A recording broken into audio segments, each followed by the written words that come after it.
Hello mga kaibigan at mga kapatid. Welcome kayo sa ating pong ika-35 yugto ng ating pong Lands of the Bible series. Sa ating pong pasimula, kayo po ay aking welcome sa ating pong palatuntunan at tayo po ay tumungo tayo manalangin sa ating pasimula.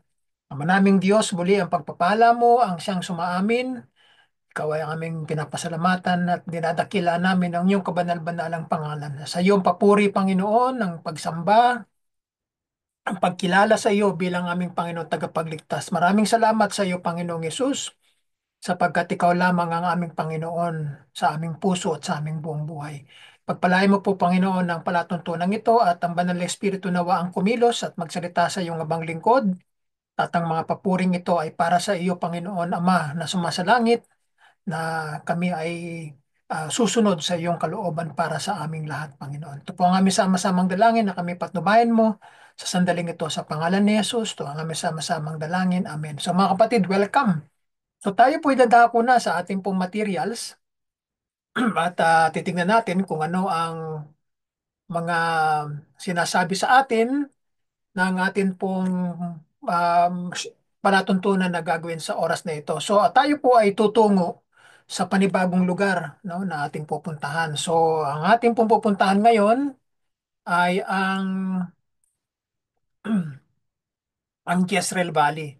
So ito ay aking binahagi nung nakaraan pero hindi ko siya lubos na binigyan ng pansin. Binanggit ko lamang ito nung ako ay nagpunta um, sa bundok ni Elijah, ano? Dito sa Mount Carmel. So, ipinakita ko nung nakaraan, itong nakikita ninyong larawan ngayon, ay kumuha ako ng larawan nung ako'y nasa tuktok ng Mount Carmel, ano? At kinunan ko ang lahat ng palibot kung saan ako nakatayo at ako'y umikot hanggang sa nakuha ko lahat ang anggulo sa tuktok ng bundok ng Carmel. So ang Jezreel Valley ay binanggit ko nung nakaraan na palatuntunan natin na ito ay ang tinatawag na bread basket ng bansang Israel. Dito lahat kinukuha ang mga pananim, ang mga prutas, no, na ibinibigay, at pinamamahagi at dinadala sa market, no, sa upang ito ay maging pagkain ng mga tao na ninirahan sa bansang Israel. So mga kapatid, no, narito ang mga larawan, dalawang larawan na makikita natin na kapag binabanggit natin na salitang valley ay talagang malawak yan. No? Ay ito ang ipinangalan dito sa paanan ng bundok ng Carmel.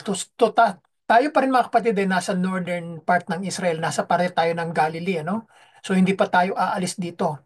So titignan natin ang ilan sa mga kahalagahan ng lugar na ito at titignan natin kung ano ang ibig sabihin ng salitang Jezreel. Kung bakit ito ang napili, bakit ito ang ipinangalan sa lugar na ito at pinangalan sa valley. O sa Tagalog niyan hindi ako sigurado kung ano ang Tagalog ng valley. O ito yung tinatawag na kung di ako nagkakamali ay yung malawak na na paanan ng bundok eh. Parang yan ang yan ang aking pagkaintindi sa valley no. Yung kapatagan no, na nasa ibabaw nasa ibaba ng bundok no. So yun ang tinatawag na valley no sa aking pangunawa. So tignan natin tutungo tayo sa kung ano ang ibig sabihin ng salitang Jezreel no. So papag-aralan natin. So ang Jezreel po ay isang lungsod sa kapatagan, ano, binanggit natin kanina, o lambak ng Israelon. So, pag sinabing kapatagan, ito ay plain, ito ay walang mga pataas, pababa, kundi talagang patag siya. So, ang lugar na nakapalibot sa lungsod na ito ay tinatawag ding Libis ng Jezreel, no? So, yan ang tawag din sa kanya. So, ang salitang Jezreel ay nagmula sa dalawang salitang ugat na Hebreo na nangangahulugan ng maghasik at makapangyarihan sa lahat. So yan ang dalawang salita na ipinahulugan sa salitang Jezreel, no? Kung pinagsasama-sama ang dalawang salitang ito, salitang ugat o root word ay nangangahulugan na maghahasik ang Diyos. Kaya naman tamang-tama yung sinasabi ng mga Hudyo ng mga mamayan ng Israel na ang Jezreel Valley ay siyang breadbasket ng Israel dahil dito naghasik ang Diyos, dito siya maghahasik ng makakain, pagkain ng mga tao dito sa buong Israel, no? So yan pala ang ibig sabihin ng salitang Jezreel, maghahasik ang Diyos. So ang lambak ng Jezreel ay isang maganda, no? Malawak na kapatagan na umaabot mula sa kanluran hanggang silangan, mula sa bundok ng Carmel at sa dagat hanggang sa Jordan, na umaabot sa dalawang braso sa pagitan ng mga bundok ng Gilboa, Little Hermon at Tabor, no? Yan ay mga bundok, no, na mga halos napakaraming mga bundok dito sa bansang Israel, no? So dito sa aking mga materials ay nakikita ko ang mga larawan na talagang punong-puno ng bundok ang buong Israel mula sa north hanggang sa south, no? Punong-puno siya ng mga bundok. So ang Jezreel ay tinatawag ding dakilang kapatagan at lambak ng Israelon, no? Yan ang tawag sa kanya dalawa. So ang lungsod ng Jezreel ay may mahaba at iba't ibang kasaysayan at mga numero, mga bilang nakitang-kita sa maraming pangyayari sa banal na kasulatan. No, karamihan sa mga ito ay marahas. Pag sinabing marahas ay mayroong kamatayan, may namatay, may pinatay, no? Yan ang pag sinabing marahas eh, no? Mayroong violence, no? So inuutos ni Haring Jehu na ang mga ulo ng 70 anak ni Haring Ahab, no, ay ilagay sa tambak sa pintuan ng Jezreel. Biro nyo, 70 sons, oh, na binanggit sa 2 Kings chapter 10 verses 1 hanggang 11, no? Dahil alam naman natin kung ano ang klasing tao si Haring Ahab, ay napakasamang hari nito. Matigas ang ulo, pasaway. No, ang tawag niya kay Prophet Elijah ano, troublemaker, no? Manggugulo, no? Sabi ni Prophet Elijah sa kanya, hindi ako ang manggugulo kundi ikaw. Sabi ni Prophet Elijah sa kanya, "Oh, ikaw, pati yung ama, ang iyong lahi ang siyang troublemaker, ang siyang manggugulo, no? Ibinulid ninyo, pamilya, ang mga Israelita, no? Sa pagsamba sa mga Diyos-Diyosan, yun ang sabi ni Prophet Elijah sa kanya, no? Kaya talaga namang gumawa ang Diyos ng paraan para wasakin, lipulin ang buong lahi ni Ahab para hindi na sila maghari, no? Sapagkat itinutulak nila ang mga Israelita sa pagsamba sa mga Diyos-Diyosan kay Baal, kay Astoret, no? At tapos nakapag-asawa pa si Haring Ahab ng isang reynang sumasamba kay Baal at saka kay Astoret, no? Si Jezebel, no?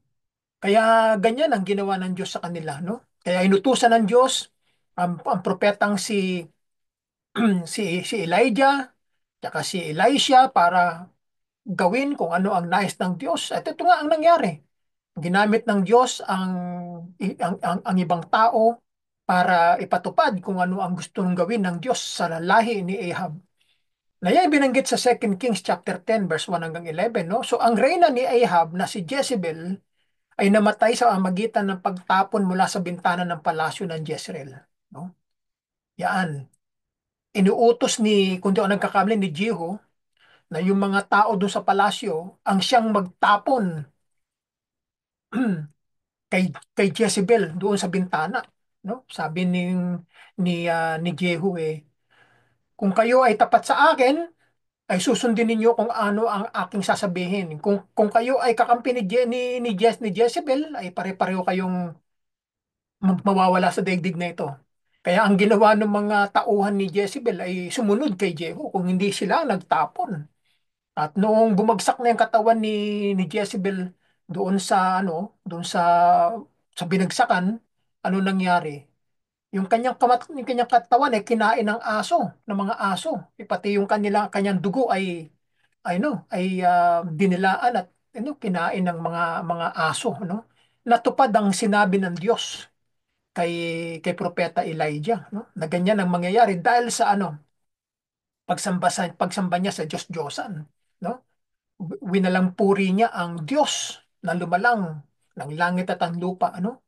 Talagang dinesecrate niya, no? Binaboy niya ang ang dambana ng Diyos sa bansang Israel, no? Dahil sa kanyang maling paniniwala sa pagsamba sa mga Diyos-Diyosan. So dahil dito ay namatay siya sa amagitan ng pagtapon mula sa bintana ng palasyo ng Jezreel at doon kinain ng mga aso ang kanyang katawan, no? Na binanggit sa 2 Kings chapter 9 verse 30 hanggang 35. So ang Jezreel ang pinangyarihan ng huwad na paglilitis kay Nabot, no? Kung nababanggit ang pangalang Nabot, ito kasi na mga binabanggit natin nung araw kasi na in the midst of 80s, no? Nung ako'y nasa Bible Seminary pa diyan sa Maynila, nung araw, ako ay second year na nung mga panahong yan, no? 1986 ay si Professor Erasto Sulit ang aming professor diyan sa Bible History. So diyan ko natutunan ang kasaysayan ng Lumang Tipan, no? Diyan ko naririnig ang mga pangalang ito, si Nabot, kay Jehu, kay Ahab, kay Elijah, no? Kaya napakaganda na mag-aral tayo ng Biblia, no? Yung kasaysayan ng Biblia sa Lumang Tipan. Marami kayong matututunan, no? Hindi porket Lumang Tipan 'yan, kwento ng mga nakalipas na mga panahon, makakakuha tayo ng mga maraming aral diyan, no? Na mai-apply natin. Okay, mga kapatid, no? Babalik uli ako at kakala ko naputol ako. Yan. So tutuloy natin, no? At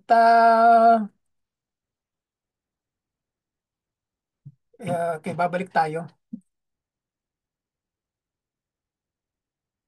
Yan. Naputol eh, no? Bigla na lang naputol. Okay, so mga kapatid, mahirap kung ating hihinto ito. Tutuloy natin, no? At okay, so humingi po tayo ng pamanin at nagkaroon ng problema, no? Itong ating connection. Biglang tumigil eh, no? Okay, so mga kapatid, tutuloy natin yung binanggit natin kanina. So, kapag nababanggit ang pangalang Nabot, ito ay naugnay sa isang ubasan. Siya ang may-ari ng ubasan eh. Yung kanyang vineyard ay katabi sa pag-aari ni Haring Ahab na vineyard din. So ayon sa kasaysayan o sa kwento ng aklat ng mga hari, ang vineyard ni Nabot ay maganda. Maraming bunga, mayabong. Ngayon, pinag-interesan ni Haring Ahab, no? At hindi naman sa kanya, meron naman siyang sariling vineyard, eh bakit pinag-interesan pa niya yung vineyard ni Nabot? So, ang ginawa niya, imbis na na hayaan niya at ah, dahil siya nagmamay-ari, sinabot ay pinakailaman niya, no? Ang ginawa niya pinapatay niya, no?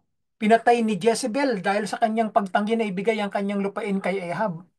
Nakialam yung asawa, no? Pinapatay no? Binanggit sa 1 Kings chapter 21 verse 1 hanggang 23. Masyadong marahas itong si Jezebel, no? Talagang mamamatay tao. Palibasa sumasamba sa Diyos-Diyosan, ay talagang walang walang awa, no? At talagang maka m- makapanig kay Satanas, no? Kaya ginawa niya ang pagpatay, no? Kasi ang pagpatay ano yan ugali ni Satanas yan. Ang Diyos kailanman hindi siya pumapatay ng walang dahilan. Kapag ang isang tao ay sumasamba sa Diyos-Diyosan, yun ang panahon na para puksain ng Diyos ang lahat ng mga tao na sumasamba sa Diyos-Diyosan. Pero bago gawin ng Diyos yan, ay bibigyan muna sila ng warning. Ganyan ang Diyos eh. Sabihin ng Diyos sa amagitan ng mga propeta na kapag hindi kayo nagbago sa inyong mga buhay, umalis kayo, umiwas kayo sa mga pagsamba sa Diyos-Diyosan, at kayo aking hindi pupuksain. Sa oras na hindi kayo tumigil sa pagsamba sa mga huwad na Diyos na yan, ay pupuksain ko kayo, ang sabi ng Panginoon. Magpapadala siya ng ah, ng ng ah, ng apoy, ng earthquake, no, ng gera, ng mga kalaban, kaaway. So yan ang isa sa mga nakikita natin. So ang lambak ng Jezreel, no, ay pinangyarihan din ng mga ilang mahalagang labanan, no? Maraming nangyari diyan. Yung ang tagumpay ni Barak laban kay Sisera, no, na binanggit sa mga Judges chapter 4, no? Yan din sa mga lugar na yan, no? Ganun din kay Gideon, no? Alam naman natin ang kanyang kwento, no, laban sa mga Midianites, no? Tapos at kanilang mga kapanalig mula sa mga silangan na binanggit sa Judges chapter 6 hanggang 8, no? So yung tagumpay naman ng mga Pilisteo laban kay Saul, no? Nung namatay si Saul sa digmaan na sinabi ng kaluluwa ni Propeta Samuel ay natupad ang sinabi ng Diyos sa kanya na mamamatay siya pati ng kanyang mga anak, no? Na binanggit sa 1 Samuel chapter 31. So, ganun din ang tagumpay ng mga Ehipsyo laban kay Haring Josias. So, ang daming mga nangyari dito, no? Talagang para itong para din ito yung Megiddo no? Um, bawat lugar na binanggit sa Biblia ay maraming mga pinangyarihan sa lumang tipan.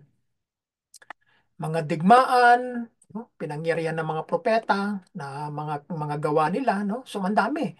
So, ang Jezreel ay pinangalanan din ng isang anak ng propetang si Osias, no? Na pinangalanan gayon dahil ipinahayag ng Diyos na kanyang ipaghihiganti ang dugo ni Jezreel sa sambayanin ni Jehu. No, yan naman ang binanggit sa Hosea chapter 1 verse 4 hanggang 5. So sa ngayon, ang Jezreel Valley ay isang luntian, no? Matabang kapatagan na natatakpan ng mga bukirin ng trigo, bulaklak, sunflower at mais. No, gayon din ang mga pastulan para sa maraming mga tupa at mga baka. So dahil sa lokasyon nito sa parehong lambak ng Megiddo, ang Jezreel ay tinuturing na isang malamang na lugar para sa hinaharap na labanan ng Armageddon na binanggit sa Apocalypse chapter 16 verse 16 to 21, yung Armageddon na tinutukoy diyan. So sa katunayan, ang lambak ng Midigo ay Megiddo ay tinatawag ding lambak ng Jezreel, no? Kita ninyo? May kaugnayan din yung Megiddo doon sa lugar ng Jezreel. So yan pala ang kahulugan ng pangalan na ito. May kaugnayan sa Megiddo, no? Halos pareho ang kanilang mga mga katangian So tingnan natin ang iba pang mga facts dito tungkol sa Jezreel Valley, no? Isang madiskarteng lokasyon, strategic na location, Yan. Isang lungsod ng tribo mula kay Isakar, no? Na binanggit sa Joshua chapter 19 verse 18. Ito yung naapa-assign sa kanila na lugar na kanilang paninirahan, no? Sa lugar sa tribo ni Isakar. Lungsod ito na matatagpuan sa loob ng ikalimang distritong Solomon, no? Na ginawa ni Haring Solomon. District niya, no? Binanggit sa 1 Kings 4:12. So ang likas na burol na kinatatayuan ng Jezreel ay matatagpuan sa kanlurang dulo ng bundok ng Gilboa. So nagsisilbi rin itong tanod o bantay na nagbabantay sa daanan mula sa lambak ng Jezreel patungo sa lambak ng Harod at higit pa sa lambak ng Jordan. Parang yan yung mga pag sa tabi ng dagat o ng karagatan, meron diyan yung mga parang bantay o tanod na nakatingin doon sa sa malayo, no? Kung may dumarating, no? Yan ang pinaka parang port, no? So ngayon, binabantayan din ito ang pagbaba mula sa burol ng Samaria patungo sa libis ng Jezreel. So ang Tel Jezreel ay matatagpuan 12 milya, no, 19 kilometer sa timog ng Nazareth, no? So ang huling labanan ni Saul dito nangyari sa Jezreel Valley din. Tinipon ni Saul ang mga Israelita sa Jezreel, no, laban sa mga hukbong Pilisteo nang sila ay lumisan mula sa Apek, no? 1 Samuel 29:1, no? Yan ang binanggit. Mula rito ay nagtungo siya sa Endor doon sa babaeng mangkukulam sa Endor, no? Kinabukasan noon digmaan na. No? So matapos matalo sa labanan, no, tumakas si Saul sa Gilboa, sa bundok ng Gilboa, kung saan siya namatay doon. So ang kanyang katawan ay ibinitin sa mga dingding ng Bethshan. Ito naman doon sa Iskitopolis o Bethshan na akin din napuntahan, no? Doon ibinitin ang kanyang katawan. At yung mga taga Jabes Gilead, yung mga naninirahan sa Jabes Gilead ay dumating upang kunin ang kanyang bangkay. No, yan naman ang nangyari. Kinuha eh. Siguro magdamag na nandoon. Inayaan ng mga Philistines. So ginawa ng mga taga Jabes Gilead eh kinuha, no? At inilibing, yung kanilang katawan.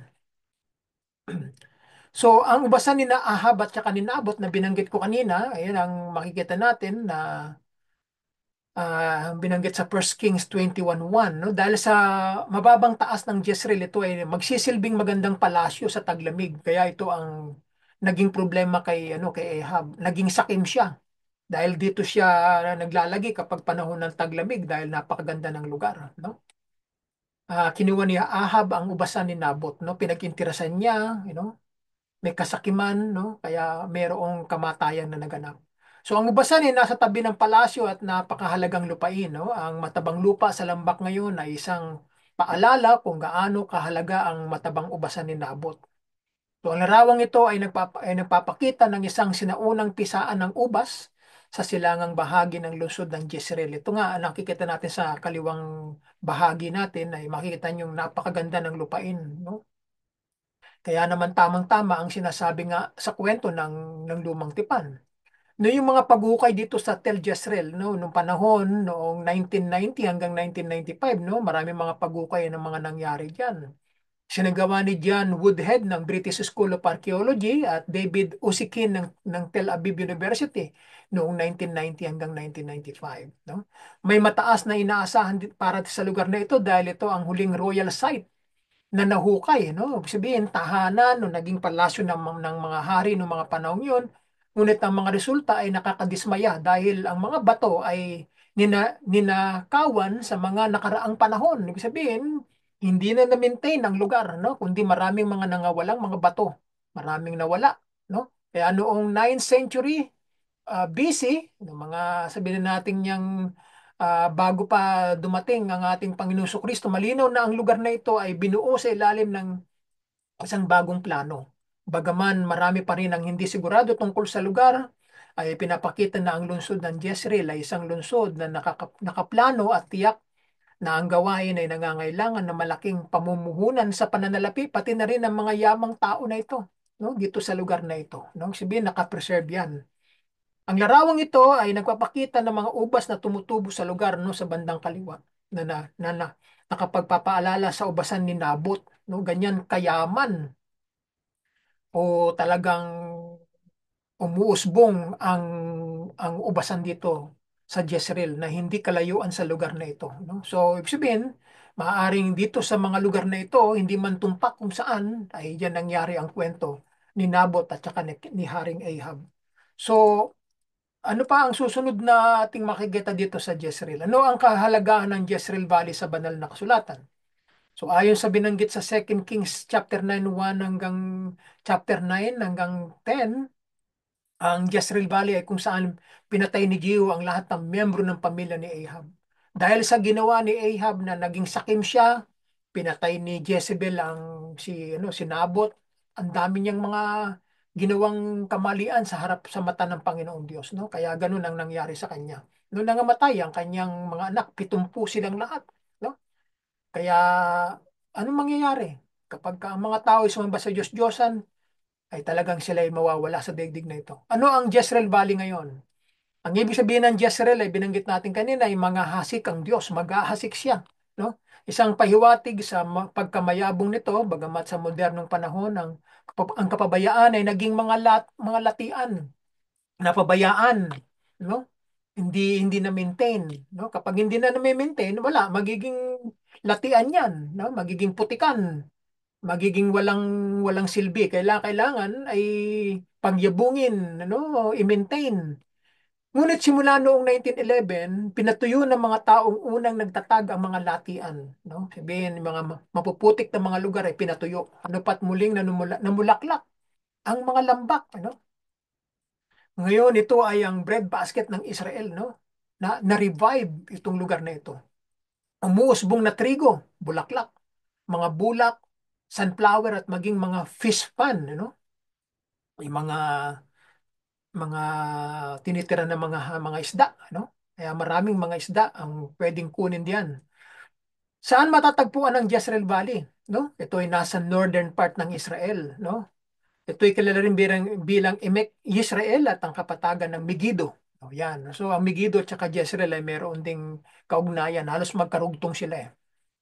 Isang magandang lugar ng Galilea sa northern part ng Israel, isang kapansin-pansin na patag na tanawin na may napakalaking natural na kagandahan at makasaysayang kahalagahan. So ano ang kilala sa Jezreel? So sa halip, ang Jezreel ay isang strategic na sentro ng militar, no? Ang istasyon ng pagtitipon para sa hukbo ng Israel noong mga taon na ang mga kaaway nila ay nakahiga sa silangan, Aramean man o Asyriano, no? Sa parte ng east side, no? Yung mga yung mga mga Iraqi noong panahon ng mga digmaan, Six Days War, mga Syrians. Yan, nasa parte ng east yan, ano? Diyan sila manggagaling. Kaya ang hukbo ng Israel ay naglagay ng strategic na center diyan sa lugar na yan para ipangharap sa mga darating na puwersa sa bandang silangan, ano? Kaya naman sa panahon ng digmaan, ang hari at ang kanyang mahukbo ay kailangang pumuwesto dito sa Jezreel, sapagkat ang Jezreel ay pangbuwelo sa silangan. Kaya naman may binanggit nga 'di ba sa sa Revelation na ang hindi man natin alam kung magiging literal yan, ano? Hindi natin alam eh. Yan yung mga prophecy yan eh. Na dito sa lugar ng Megiddo ang tinatawag nilang Armageddon na sa wikang Hebreo na pag sinabing har ay mountain. Megiddo yung pangalan ng lugar. Kaya pagka pinagsama yung dalawang salitang yan, yung Harmageddon ay yung Mountain of Megiddo na ayon sa sinasabi ng banal na kasulatan sa Revelation ay lugar na pangyayarihan ng digmaan ng masama at mabuti, no?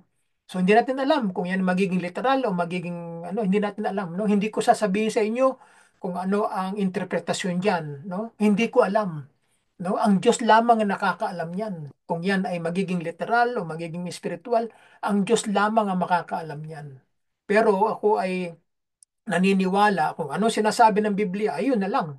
So hindi na natin para pa ipaliwanag kung ano yang mangyayari, kung ano ang ibig sabihin niyan, no? Walang sino man tao dito sa mundong ito ang makapagpapaliwanag ng eksaktong interpretasyon niyan. Kaya mag-iingat tayo sa mga interpretasyon niyan sapagkat Diyos lamang ang makapagsasabi niyan kung yan ba'y aktwal, yan ba'y espiritual, no? Yan ba'y figuratibong salita, ang Diyos lamang ang makakaalam niyan. Sa atin, ang ating dapat maging paninindigan diyan, mangyari nawa ang kalooban ng Diyos, no? Tayong mga anak niya ay hindi tayo niya pababayaan kung dumating man yung takdang panahon na yan. Pero itong mga binabanggit dito sa ating pinag-aaralan ay malamang na maaaring kung mangyayari man yan ay ito yung actual na lugar na binabanggit sa banal na kasulatan. Itong Megiddo, itong Jezreel, no? Maging sa panahon natin ngayon, ay yan ang sentro ng military, no? Diyan sila nagkakampo, diyan maraming mga kampo diyan na pangtapat sa mga puwersang papasok sa east na manggagaling sa Syria, no? Yan ang mga diyan mangyayari sa darating na panahon. So tignan natin pa kung meron pa tayong makikita dito. So ano ang ginawa ng Jezreel sa banal na kasulatan? Kita niyo sa bandang kaliwa, ang daming iba't ibang kulay, no, ng mga bukid, no? May green, may blue, may pink, you know, may light blue, iba't ibang klase, no? Ang ganda ng kung titignan niyo sa malayo. Ito yung lungsod kung saan sinimulan ni Jeho ang kanyang madugong mga ukit sa amagitan ng isa sa pagkamatay ni Haring Jehoram at Haring Amasaya. Ito yung mga hari na sumunod kay Haring Ahab, no? Gayunpaman, mayroong isang potensyal na alalahanin dito bakit hinahatulan ni Propeta Osias si Jehu para sa kanyang mga aksyon, no? So ano ang spiritual na kahulugan ng Jezreel, no? Kaya na binanggit natin, no, yung ibig sabihin ng salitang Jezreel. Ngayon, ito naman yung kahulugan spiritual. Bigyan nawa ng Diyos ang binhi, no? Yan naman ang ibig sabihin sa spiritual meaning, no? Na pinagmulan sa wikang Hebreo, kahulugan na naghahasik ang Diyos, na naway magbigay ng binhi ang Diyos. Yan ang ibig sabihin. So ang Jezreel ay isang pambabae na pangalan na nagmula sa Hebreo na nangangailangan naghahasik ang Diyos o magbigay nawa ang Diyos ng binhi. So ang Jezreel ay pangalan ng babae. Isang metapora para sa pagpapalaganap ng salita ng Diyos, no? Pagka naghahasik ang Diyos, ibig sabihin, ipinapangaral niya o sinasabi niya ang kanyang mga salita. So tayo naman, na kanyang mga lingkod, mga alagad niya, ay pinapangaral natin ang salita ng Diyos. Kaya naghahasik tayo ng salita ng Diyos sa mga tao. Ang pangalang Jezreel ay naugnay sa lugar na sa Biblia, ang lambak ng Jezreel ay isang matabang kapatagan kung saan iniahasik ang mga hanay ng mga pananim. No, ang daigdig, yan ang yan ang hardin ng Diyos na kanyang hinasikan ng kanyang salita, no? Kaya sabi nga ng Panginoon ay, di ba? Sabi ng Panginoon sa kanyang mga alagad, humayo kayo sa buong sanlibutan at ipangaral ninyo ang mabuting balita, ang ebanghelyo, no? Ang sumampalataya at mabautismohan ay maliligtas. Ngunit ang hindi sumampalataya ay parurusahan, no? Yan ang kanyang inutos, no? Magmula sa di ba? Sa Jerusalem, sa Samaria, sa Judea at sa at the ends of the earth, no?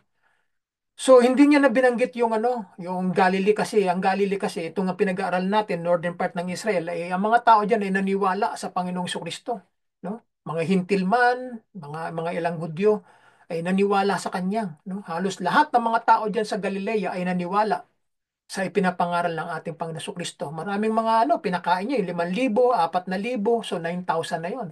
No? Napakaraming mga tao niyan, halos buong Galilee ay naniwala sa kanya. Kaya hindi na binanggit sa Great Commission o sa Acts chapter 1 verse 8 na sinabi ng Panginoon na humayo kayo sa buong sanlibutan na ipangaral ninyo ang mabuting balita, di ba?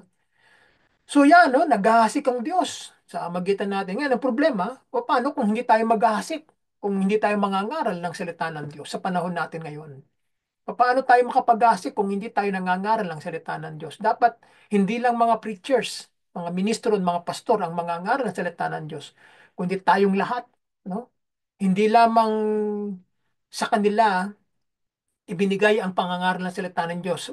Kapag ikay naging Kristiyano, ay meron kang misyon na gagampanan. Ibahagi mo si Kristo sa sino pa man na yung makakausap at ang kanyang salita. No? Hindi mo na kailangan pa maging ministro o pastor o misyonaryo para ka mangaral ng salita ng Diyos.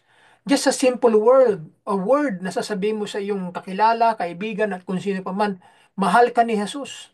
No? Sapat na iyon. Sino ba si Jesus? Kapag nagtanong ang tao na sino ba si Jesus, yun na yung pagkakataon na sasabihin mo na sa kanya ang mabuting balita at ang ebanghelyo. Di ba? Ganyan. Ganyan ang pangangaral ng salita ng Diyos. Kapag sila nagtatanong, ibig sabihin niya, nagsisimula ng umusbong yung binhi na ibinigay mo o hinasik mo sa kanya. Nagsisimula ng umuusbong dahil nagtatanong siya. Kaya kailangan maging maingat ang mga tao, ang mga anak, mga lingkod ng Diyos na mangaral ng salita ng Diyos o maghasik ng binhi ng Diyos o ng salita ng Diyos. So yan mga kapatid, no, na ito ay nauugnay itong pangalang Jezreel sa lugar sa Biblia, no, ang lambak ng Jezreel ay sa matabang kapatagan kung saan inihasik ang hanay ng mga pananim. No? So anong masakit ang nangyari dito? Ito nga, binanggit natin kanina sa 2 Kings chapter 10 verse 8 na inutos ni Jehu ang pagkamatay ng 17 ng mga inapo ni Ahab. No? At ipinadala ito ang kanilang mga ulo sa bagong hari sa Jezreel at itinambak ito sa dalawang bunton sa pasukan ng pintuang lungsod. No, marahas, no? May violence na nangyari. So anong ginawa ni Jehu sa libis ng Jezreel? Matapos pahiran ng isang alagad ni Eliseo, na itong isang propetang pumalit kay propeta Elijah, si Jehu bilang hari ng Israel ay pinatay niya at ang kanyang mga kawal si Joram sa Jezreel at inihagis ang kanyang bangkay sa lupang dating pagmamayari ni Nabot. Pagkatapos pinatay ni Jehu si Ahasias na hari ng Juda at pinatay ang mga lalaking kamag-anak ni Joram at ilang kamag-anak ni Ahasias. Ang daming murder, ang daming violence na nangyari dito. Ano ang modernong panahon ng Jezreel? Ang Jezreel Valley ay isang malawak na inland valley. Higit sa lahat ay rural sa hilagang Israel. Isang matabang lambak na paulit-ulit na binabanggit sa lumang tipan, sa aklat ni Joshua, sa mga aklat na mahukom, at sa aklat ng unang Samuel. At kalaunan ay tinutukoy bilang lambak ng Armageddon sa bagong tipan. No? Ito binanggit natin kanina. Revelation 16:16. Ngayon, ito ang isa sa pinakamagandang rehiyon o region ng Israel sa north. Ang Jezreel Valley ay malago sa mga sakahan, no? Nayon, pastulan, at parang, no? At kilala ito bilang breadbasket ng Israel. So mga kapatid, no, yan lamang ang ilan sa mga may babahagi natin sa araw na ito at dito natin po tatapusin ito pong ating na ito na serye na ito at kasi po magbe-break tayo, no?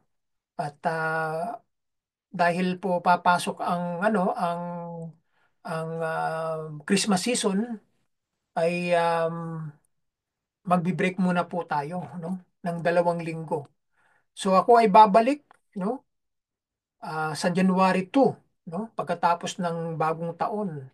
So 2 linggo akong hindi ninyo makikita at sapagkat sa mga ganitong mga pagkakataon eh maraming mga ginagawa ang mga tao, no? Busy yan sa mga gawain, no? So bibigyan natin ng pagkakataon na ang bawat isa ay makapag-concentrate sa kanilang mga gawain sa inyong mga local churches at bigyan nyo ng panahon ang inyong mga iglesyang pinaglilingkuran, no? At tayo ay muli ninyo kung makikita muli pagkatapos ng taon na ito at babalik tayo muli sa paglilingkod, no? So mga kapatid, ako po ay magpapaalam na at pagpalain kayo ng Diyos sa muling pagkikita at kayo po ay ini-encourage ko na i-share ninyo ang ating mga palatuntunan na ito, ano? I-forward ninyo, i-share ninyo, no? Upang marami pang mga tao ang makapakinig, no? At matuto sila sa mga sinasabi natin, no? Upang maragdagan ang kanilang mga kaalaman. So mga kapatid, no, hanggang diyan na lamang at sa muling pagkikita at pagpalain kayo ng Panginoon at sumayin niyo ang pagmamahal ng Panginoon at kanyang pag-ibig sa pagtatapos ng taon na ito ng 2024. Papasok ang 2025, panibago na namang pakikipagbaka sa espiritual, no? Nawa kung tayo man ay naging tamad itong nakaraang taon na ito at tutulog-tulog sa pananampalataya ay tayo ay gumising sa panibagong taon na papasok, no? Hindi naman huli ang lahat, no? Dapat maging masipag tayo sa paglilingkod sa Diyos, no? Huwag nating kakalimutan, maiksi na ang panahon ngayon, no?